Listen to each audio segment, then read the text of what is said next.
Señor, gracias te damos por tu inmensa misericordia que nos muestras todos los días y hoy inclusive nos lo has mostrado al tener la presencia, poder estar presenciando nosotros esos testimonios de salvación. Gracias, Señor, que tú continúas haciendo la obra y la vas a continuar haciendo en almas y Señor, en comunidades, inclusive aquí en nuestra comunidad estás transformando vidas para tu gloria y eso nos llena de gozo. No es la obra de ningún hombre, todo se debe a que tú has puesto y has decidido, y has puesto los ojos en las personas que aquí se encuentran y te agradecemos por ello y por eso, Señor, continuamos en oración, orando por aquellos que no han creído para que tú también les salves y aquellos que has salvado, Señor, para que tú los edifiques para la gloria y honra de tu santo nombre. Y hoy te pedimos que tomes el control de estas palabras que van a salir de mi boca y que sean de beneficio para cada uno de mis hermanos, los oyentes, Señor. En el nombre de Cristo oramos. Amén.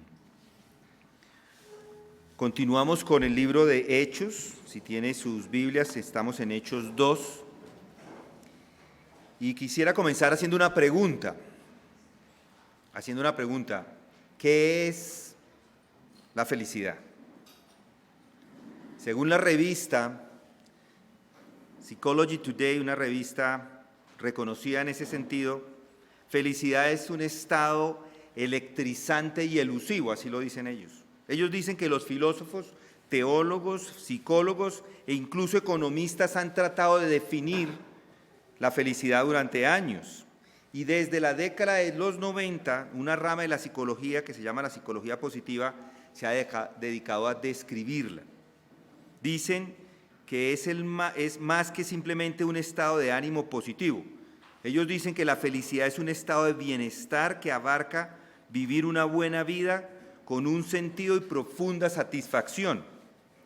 La felicidad es un estado, dicen ellos, y alcanzar la felicidad en realidad es un tema mundial, es un tema de todas las personas.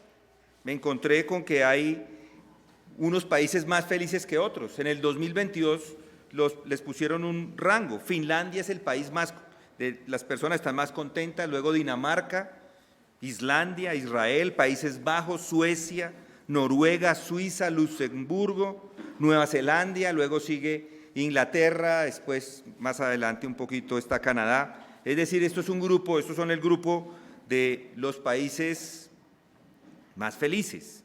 Sin embargo, hice otra búsqueda y encontré que varios de estos países, Países Bajos, Suecia, son los más ateos del mundo.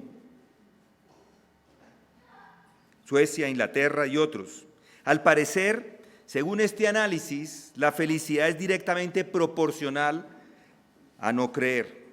Para ellos la felicidad es la composición genética, las circunstancias de la vida, los logros que se obtengan, el estado civil inclusive, las relaciones sociales. Incluso algunos dicen hasta sus vecinos los hacen felices o no. Todos, al final, todas esas situaciones es lo que hacen que una persona sea feliz o no. Y esa es la idea de la felicidad en el mundo.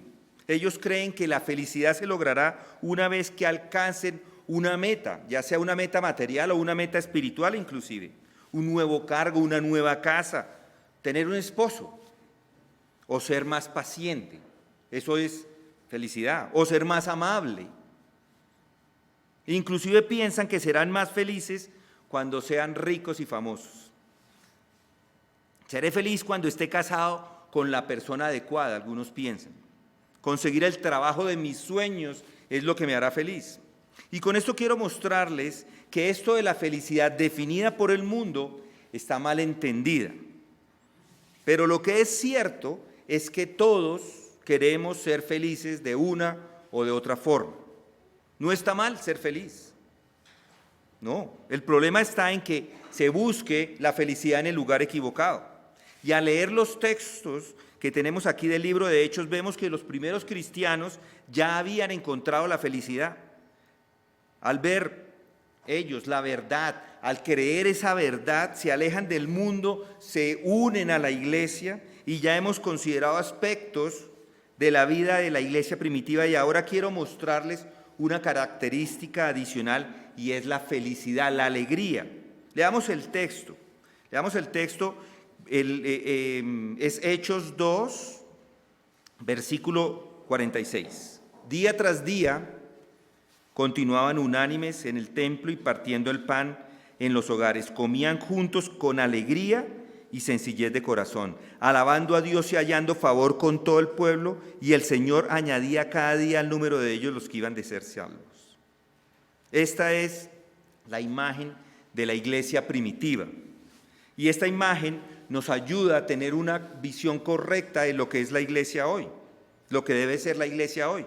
Y además nos ayuda a probar a cada uno de nosotros en dónde nos encontramos frente a esas características. La pregunta que nos hacemos en todos estos casos ¿son esas características de la iglesia primitiva las mías? Está en unión a una iglesia, teniendo comunión con los hermanos. Ya vimos las características hace unos días. Siente alegría. Y hoy quiero que veamos particularmente esto del gozo, esto de la alegría. Vive, y le hago la pregunta, ¿vive con alegría? La alegría ha sido una característica de la iglesia en cada periodo de la reforma, en cada periodo del avivamiento. Alguien puede ser muy erudito, un conocedor de las escrituras, pero eso no es suficiente. Debe tener este elemento de regocijo y alegría en su vida. Pero esto, de nuevo, es algo que no aparece en la idea de las personas promedio. La fe cristiana, por el contrario, es considerada como algo que estropea la vida. Por eso es probablemente que los países más ateos son los que se consideran más felices, porque piensan que la religión lo que hace es matar las pasiones. Muchos creen que el cristianismo no es más que una especie de esfuerzo moral, puro ejercicio para ser santo, mucho sudor y nada de alegría. La iglesia cristiana, dicen, siempre está en contra de todo, siempre está protestando. Está en contra de la bebida, está en contra de fumar, está en contra de la fiesta, está en contra del baile, está en contra de algunos tipos de vestido.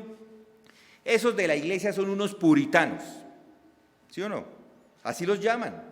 Todavía, inclusive, el término puritano es un término despectivo. En 1600 empezaron a decirle a los cristianos, ustedes lo que son es unos puritanos, porque pensaban que ellos lo único que deseaban era vivir vidas de acuerdo a una cierta calidad o a un cierto tipo de normas. Igual hoy, si alguien escucha lo que la iglesia proclama, dicen esto de la iglesia siempre es negativo. El cristianismo, dicen, presenta una filosofía que nos lleva a despreciar las delicias de este mundo. Nos toca pasar los días portándonos bien y eso que es jartera. El cristianismo ha puesto un tipo de freno a sus vidas, es lo que creen. Se interpone entre ellos y una vida plena, alegre, feliz, libre. Por eso es que la mayoría de los adolescentes salen de las iglesias. Dicen, cuando era niño me obligaban a ir a la escuela dominical, pero ahora que soy adulto ya no tengo que hacer eso. Es por eso que la gente está fuera de la iglesia. Le han dado la espalda. Afirman haber encontrado la felicidad al irse de la iglesia. Y eso de nuevo es exactamente lo contrario de lo que encontramos en el libro de Hechos. Aquí está el relato de la iglesia primitiva. Ellos estaban allí partiendo el pan en los hogares, comían juntos y noten ahí, con alegría y sencillez de corazón. Y esa es la imagen dada de la iglesia cristiana a lo largo de todo el Nuevo Testamento. Y el apóstol no puede contenerse. De hecho, el apóstol Pablo en Hechos, en Filipenses 3 escribe, regocijaos en el Señor. Y repite esa misma exhortación en Filipenses 4 cuando dice, regocijaos en el Señor siempre, otra vez lo diré, regocijaos. Y si analizamos esa palabra es un mandamiento a lo que debemos hacer, es algo que tenemos que hacer, regocijarnos en el Señor. Esto del cristianismo es un regocijo y es una decisión gozarse. Y esa era la vida de los primeros cristianos. El apóstol Pedro escribió más tarde a unos cristianos que ni siquiera conocía. Primera de Pedro lo dice así: Pedro, apóstol de Jesucristo, a los expatriados de la dispersión en el Ponto, Galacia, Capadocia, Asia y Bitania, elegidos. Él está escribiendo a todas esas iglesias, en todos esos lugares. Dice: según el previo conocimiento de Dios, Padre, por la obra santificadora del Espíritu, para obedecer a Jesucristo y ser rociados con su sangre, que la gracia y la paz os sean multiplicadas. Bendito sea el Dios y Padre de nuestro Señor Jesucristo, quien según su gran misericordia nos ha hecho nacer de nuevo a una esperanza viva mediante la resurrección de Jesucristo de entre los muertos, para obtener una herencia incorruptible, inmaculada y que no se marchitará, reservada en los cielos para nosotros, que sois protegidos por el poder de Dios mediante la fe para la salvación que está preparada para ser revelada en el último tiempo, en lo cual os regocijáis grandemente, aunque ahora, por un poco de tiempo, si es necesario, seas afligidos con diferentes pruebas.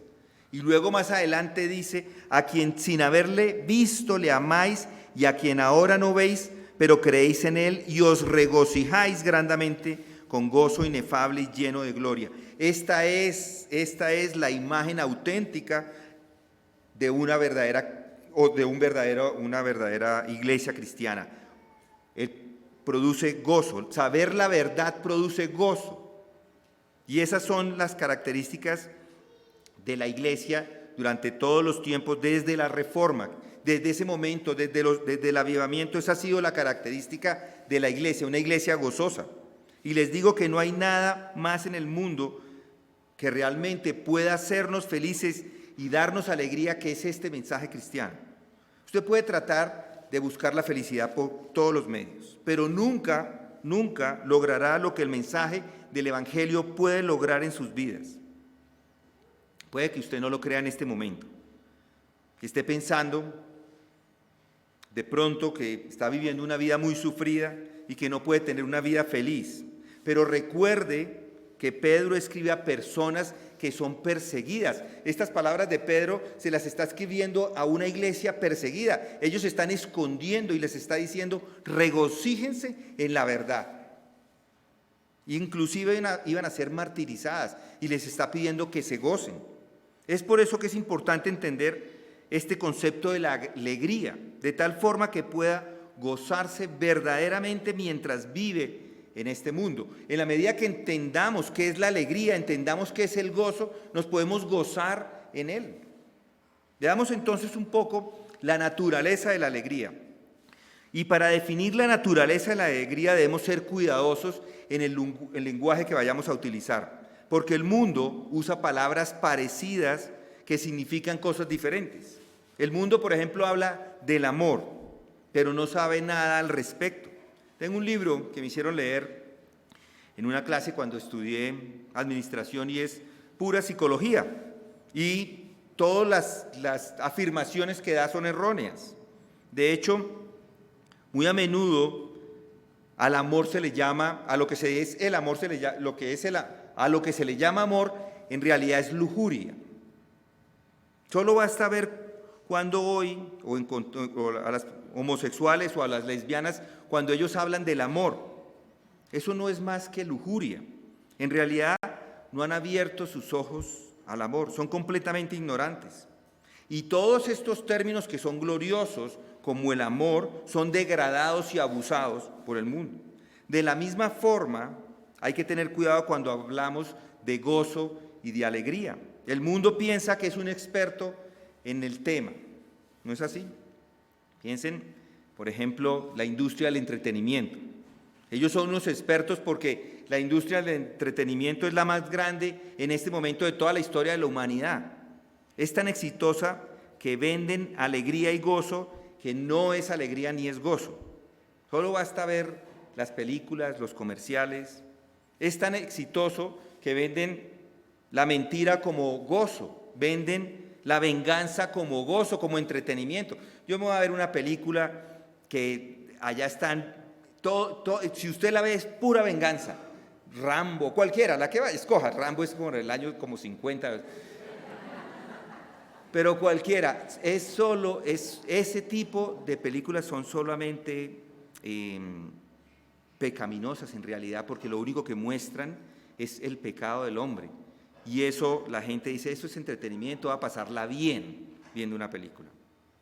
Y lo cierto es que la gente desea ser feliz. La gente quiere ser feliz y por eso se sienta a verlas. Y compran lo que le venden. Los mercadotecnistas son unos expertos en esto. En la televisión, en las redes. Y eso no es solamente ahí, inclusive en las iglesias. Hay algunos que se llaman cristianos y que aprovechan esa búsqueda de la felicidad de las personas y venden sus libros. Hay un señor que se llama el Padre Lineros, algunos de ustedes lo habrán escuchado, y él ha escrito un libro que se llama La espiritualidad para humanos. Y ese libro es acerca de la felicidad, cómo obtener la felicidad. Y es un tratado de cómo ser feliz basado en las cosas del mundo. Hay otro hombre que se llama Joel Osteen y dice su mejor vida ahora. Y es lo mismo, exactamente lo mismo. Y muchos más autores que son solo personas mundialistas usando terminología cristiana para poder vender sus libros. Y algunos inclusive se van en contra de la iglesia para mostrar cómo ser felices sin tener la iglesia como un matapasiones. Otros usan los términos usados por la iglesia para decir groserías. En Quebec usan términos como testamento o Jesús para profanar. Por eso hay que tener claro bien los términos, de qué estamos hablando cuando hablamos de alegría. Primero, la alegría no es alegría del mundo. El texto dice alegría y sencillez de corazón, pero debemos tener claro en dónde se encuentra ese texto en su contexto. Versículo 42 dice, y se dedicaban continuamente a las enseñanzas de los apóstoles, a la comunión, al partimiento del pan y a la oración.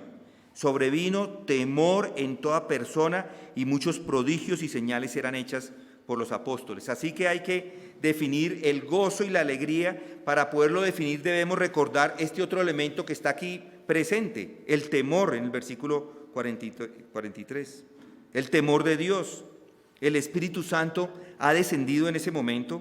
El poderoso poder de Dios se ha manifestado. Recuerden que acaba de predicar Pedro a un sermón. Todas estas personas acaban de recibir el Espíritu Santo y cuando los hombres y las mujeres sienten solo ese toque del poder de Dios, se llenan de temor y encontramos muchos ejemplos en la Biblia acerca del temor de Dios.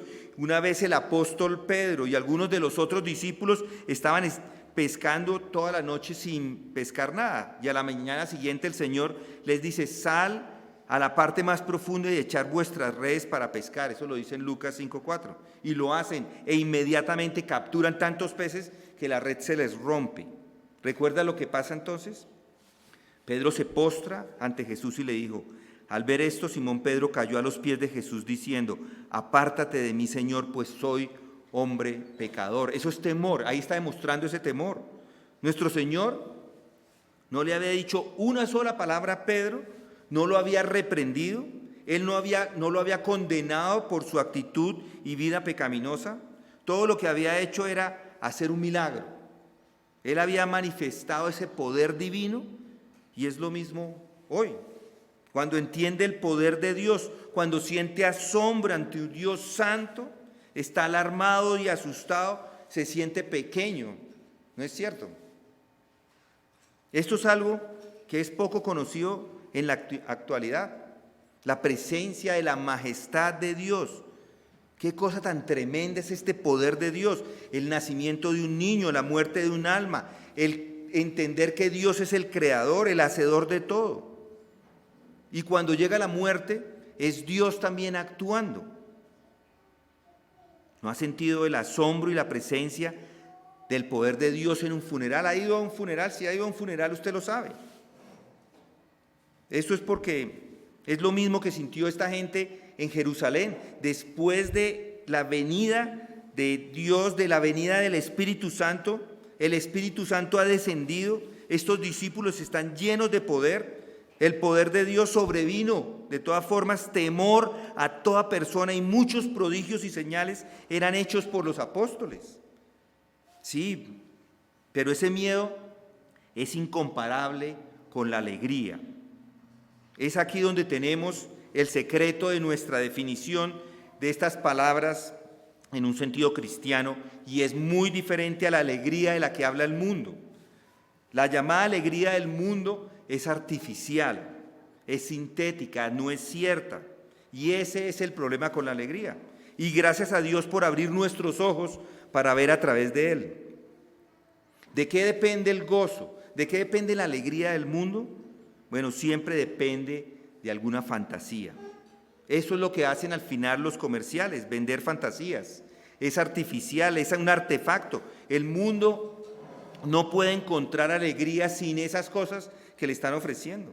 Por eso el negocio del entretenimiento es un negocio monstruoso, porque piensan que así es la única forma de que pueden ser felices. Los tienen comprados. Según las personas, no pueden ser felices a menos que hagan ciertas cosas que el mundo les demanda. Si no, son miserables. Si no me dejan beber, si no puedo fumar, si no puedo vivir una vida en sociedad, si no puedo comprar esa ropa cara, si no puedo tener esas diversiones o poder o tener un gran puesto, obtener una esposa o lo que sea, y muchas otras más. Eso es lo que cree la gente que trae alegría. Y la gente se gasta gran cantidad de dinero para obtener esa supuesta felicidad. Y protestan cuando los huevos suben. La gente protesta, suben los huevos, pero el día que sube la cerveza nadie dice nada. Y si no lo tienen, se sienten miserables. Y por supuesto, el resultado de eso es que la felicidad del mundo es superficial. Es solo algo que le permite olvidar sus problemas por un momento. Es como un tipo de tranquilizante, por así decirlo. Van y se gastan toda la plata, ya se sienten más tranquilos, pero eso no ha traído felicidad. Quita de pronto uno de los síntomas, que es la ansiedad, pero no le da felicidad. Sin embargo, el mundo continúa esta búsqueda de placer derrochando dinero para ello. Y el elemento de temor nunca es considerado. El problema al final con la alegría del mundo es que depende de las circunstancias. Esto muestra la tragedia de la vida sin Cristo y sin el mensaje cristiano. Si va a esos países que parecen ser muy felices, el gozo allí depende de sus estándares de felicidad, no de Cristo. Por fuera pareciera muy bien, se ve muy bien, todo se ve muy organizado, todas las personas se ven muy bien vestidas, todo el mundo es muy amable y dicen, no, acá están todos súper contentos. Pero cuando ve por dentro, no hay sino podredumbre y eso no trae felicidad. Por fuera se ven bien, pero por dentro no lo están. En realidad viven vidas miserables porque están basando sus estándares en los estándares del mundo. Gran parte de la alegría del mundo se desvanece, inclusive si no tiene dinero. Pero igual, ¿cuántas veces vemos que los mismos ricos dicen que el dinero no produce felicidad? ¿Cuántos hay que ponen su felicidad en su esposo o esposa para perder toda esperanza cuando alguno de los dos fallece? En el momento en que el uno fallece, los otros se sienten completamente solos o no han entendido la felicidad verdadera. La alegría que exige salud, riqueza o la presencia de otras personas no es verdadera alegría. La alegría cristiana es una alegría profunda, una alegría pura, una alegría santa. Pablo lo llama el gozo en el Espíritu Santo, porque el reino de Dios no es comida ni bebida, sino justicia y paz y gozo en el Espíritu Santo. Romanos 14, 17. Esta es la alegría que incluye el elemento del miedo. El mundo, por supuesto, dice que no se puede mezclar miedo y alegría, pero sí se puede. Esa es la única alegría verdadera. Hay un control, hay una profundidad en ello, hay santidad con el miedo, y es la alegría que viene de Dios. Es una parte, es un anticipo de la gloria misma del Dios del cielo que comparte con aquellos que están en Cristo Jesús. El apóstol Pedro habla de un gozo inefable y lleno de gloria. Quiere decir que es una alegría tan maravillosa que el lenguaje que utiliza es inadecuado para describirlo. ¿Sabe usted algo acerca de una alegría que es tan asombrosa que no puede expresarla con sus palabras? Esa es la alegría que tenían estas personas, una alegría que estaba llena de gloria y pureza. Además, esta alegría es independiente de las circunstancias y de todas formas, muchos dicen que son felices porque el sol brilla y todo va bien. Son felices cuando tienen los bolsillos llenos de dinero y la familia está a su alrededor. Pero ¿y si lo pierden todo? ¿Dónde están entonces? Y recuerde que cuando ha perdido su dinero, el mundo es cruel y frío, no le quiere. El mundo solo quiere que se vean gente alegre. Cuando necesita ayuda, no tiene el mundo nada que darle y le da la espalda. La única alegría que vale la pena, de la que vale la pena hablar, es la alegría que debería estar buscando, y es la alegría independiente de las circunstancias. Eso es lo maravilloso de esta alegría que tenían estos primeros cristianos. Después de convertirse en cristianos, fueron perseguidos, fueron maltratados, pero todavía tenían alegría. En el libro de Hechos hay algunas imágenes maravillosas de este gozo en medio de la persecución. Solo les voy a dar un ejemplo. El apóstol Pablo, ¿recuerdan? Y su compañero Silas visitaron a una ciudad, ambos, a Filipos, al que el apóstol mismo escribió más tarde una carta gozosa que ya he citado. Cuando Pablo y Silas llegan a Filipos, predican el evangelio junto al río, en un lugar donde la gente tenía la costumbre de reunirse para orar. Allí encuentran una pobre muchacha poseída de demonios, tenía un espíritu de adivinación, y comenzó a seguir a Pablo y a Silas y a decirles, gritándoles sarcásticamente: estos hombres son siervos del Dios Altísimo, quienes os proclaman el camino de salvación. Esto está en Hechos 16, 17. Esto continúa durante varios días. Un día Pablo y Silas echan el espíritu maligno de la niña. Sus amos, que habían ganado dinero a través de ella, por lo tanto, fueron a las autoridades y dijeron que Pablo y Silas eran infractores de la ley y que estaban poniendo todo patas arriba. Así que los magistrados los arrestaron. Aunque Pablo y Silas eran perfectamente inocentes y ni siquiera habían tenido un juicio, y por eso fueron azotados, es decir, que sus espaldas fueron golpeadas con látigos y con cuerdas. Fue un castigo bastante doloroso. Luego fueron arrojados a la prisión y los pies fueron sujetados con los cepos. Pero ¿qué efecto tuvo esto en Pablo y Silas? Esto es lo que se dice el texto en el versículo 25, dice: como a medianoche Pablo y Silas oraban y cantaban himnos a Dios y los presos escuchaban. Algo impresionante está sucediendo en esta prisión. Muchas personas están allí y Pablo y Silas, siervos de Cristo, miembros de su iglesia, y los prisioneros están allí, los incrédulos, los impíos, los hombres del mundo están en prisión, ellos maldiciendo por su destino, incapaces probablemente de dormir por la noche porque eran tan infelices, preguntándose cómo habían llegado allí, cómo podían estar allí. Por supuesto, ellos, como habían puesto su esperanza en el mundo, en la alegría que el mundo suministra, pues no estaban contentos. Pero Pablo y Silas estaban cantando alabanzas a Dios y los prisioneros escuchan, se asombran, y también el guardián de la prisión los escucha. Esta es una alegría que no depende de las circunstancias. El apóstol Pablo se lo dice a los romanos: nosotros nos regocijamos en la esperanza de la gloria de Dios. Y no solo esto, sino que también nos gloriamos en las tribulaciones. Cuando todo va en nuestra contra, todavía nos regocijamos. Más tarde, cuando estaba de nuevo en prisión Pablo escribe esto: no que hable porque tenga escasez, pues he aprendido a contentarme cualquiera que sea mi situación. Sé vivir en pobreza y sé vivir en prosperidad. En todo y por todo he aprendido el secreto, tanto de estar saciado como de tener hambre, de tener abundancia como de sufrir necesidad. Todo lo puedo en Cristo que me fortalece. Él sabía que era ser juzgado con personas que decían: en mi primera defensa nadie estuvo conmigo a mi lado. Él ni siquiera tenía a los amigos de él a su lado, sino que todos me abandonaron, dice él en 2 Timoteo 4:16. Pero se mantuvo firme y siguió regocijándose en las tribulaciones. Su alegría es independiente de las circunstancias y todo puede ir en su contra, pero aún se regocijaba.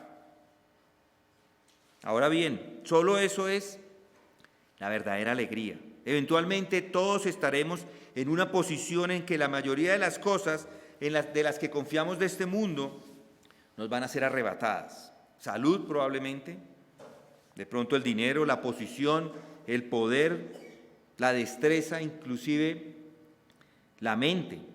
Ahí es donde está la prueba de la vida. ¿Cómo va a enfrentar la pérdida y la calamidad? ¿Cómo se enfrentará la muerte? ¿Puede regocijarse en esos momentos? ¿Podría regocijarse en esos momentos? El mundo, por supuesto, no puede enfrentar la prueba, no puede enfrentarla. Es un hecho. ¿Qué van a decir? ¿Qué van a decir cuando estén a punto de morir? ¿Van a pedir, deme un vino? O póngame la película, póngame Sábados Felices.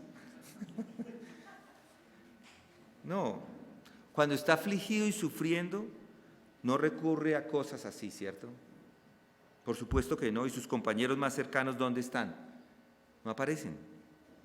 Un hombre viejo, enfermo y sin dinero, huele mal, ¿no?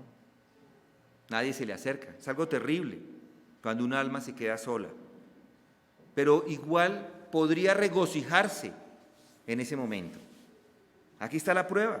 Estas personas conocían ese tipo de alegría y esto es lo que ofrece el cristianismo en cualquier etapa de nuestras vidas, en cualquier momento. Esa es la naturaleza del gozo y de la alegría. Ahora la pregunta es, ¿se puede obtener? El mensaje es que sí, claro que podemos. Debe hacer lo que hicieron estas personas. Ellos recibieron gustosamente la palabra, como dice el versículo 41 de Hechos 2. Recibieron la predicación de Pedro cuando clamaron diciendo: varones hermanos, ¿qué haremos? ¿Recuerdan? ¿Qué haremos y ahora qué hacemos? Después de ver lo que había hecho Dios, y ahora nosotros ¿qué hacemos? Pedro les dijo: arrepentidos y sed bautizados cada uno de vosotros en el nombre de Jesucristo para perdón de vuestros pecados y recibiréis el don del Espíritu Santo. Porque la promesa es para vosotros y para vuestros hijos y para todos los que están lejos, para tantos como el Señor nuestro Dios llame. Y con muchas otras palabras testificaba solemnemente y les exhortaba diciendo: sed salvos de esta perversa generación. Entonces los que habían recibido su palabra fueron bautizados y se añadieron aquel día como 3,000 almas. Eso es todo lo que tiene que hacer. Debe darse cuenta de que la llamada a la alegría del mundo es meramente falsificación, es una moneda de cuero, no es real. Si lo entiende y ha puesto su esperanza en la alegría del mundo, arrepiéntase, confiese esto a Dios, vaya a Él y le pide misericordia y perdón porque está poniendo su fe en las cosas de este mundo. Aunque no es digno de ello, crea en su palabra. Abrace sus verdades. Y estas personas fue lo que hicieron. Y esa es una explicación maravillosa de la alegría y la felicidad. Ese es el secreto. Pero si mira estas cosas desde el punto de vista humanista y de la filosofía, nunca va a encontrar la felicidad como de la que nos hablan las Escrituras. De hecho, siempre la filosofía, los humanistas tienen la felicidad como un objetivo.